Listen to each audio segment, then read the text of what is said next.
I remember when we lived in a 3 or 4 story building, and when they were painting the outside of the building, they built a scaffolding. I was about 6, and I thought, we lived on the ground floor.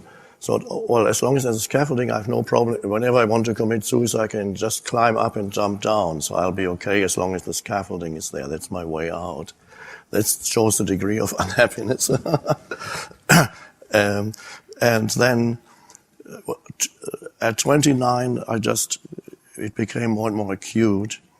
And one night the thought came into my head. I describe it very briefly at the beginning of The Power of Now, in the middle of the night.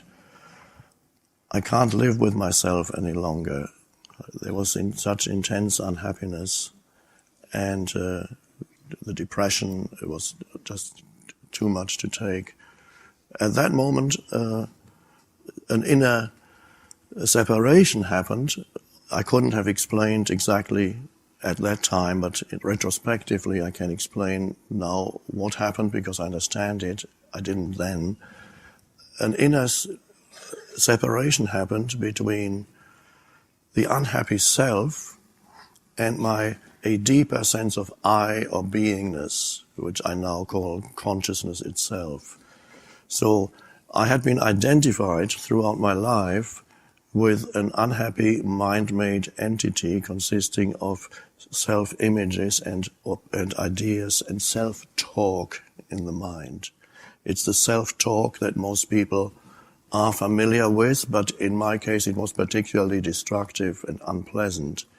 But everybody is familiar with the self-talk in the head. I sometimes call it the voice in the head, which are quite simply the automatic, compulsive, one could say, thought processes that never stop, that either comment on your sense perception, whatever is happening around you, a running commentary.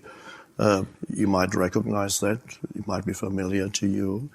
If you don't recognize it, then you're so identified with it that you don't even know that you have a running commentary on your life. You have become the running commentary in your life. In other words, that, as happened to me, become totally identified with the compulsive thinking that never stopped.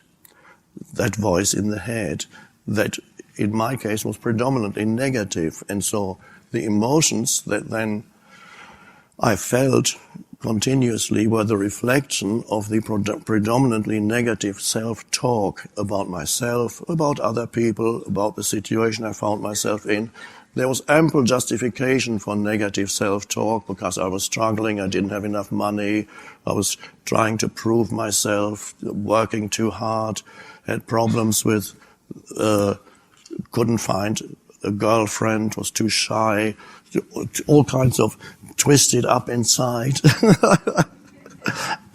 And so basically there was this unhappy me, but at that night I disidentified from it and stood back from it, so to speak, and I suddenly thought, this thought that came to my head, I can't live with myself any longer. There was a stepping back from the thought, and I thought, are there two of me or one? What does that mean? I can't live with myself. Who am I, and who or what is that self that I cannot live with?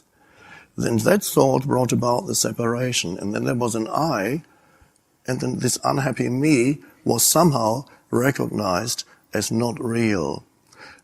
But at that time I couldn't have explained it. It was this very strange experience. All I can say is the next morning I woke up feeling totally at peace. And just opening my eyes, looking around the room, and everything seemed fresh and new. The light coming through the curtains, the simplest objects lying in the table had a certain presence, a benign, wonderful presence to them. Everything I acknowledged, and it was lovely. And there was this underlying peace. And I said, what is this?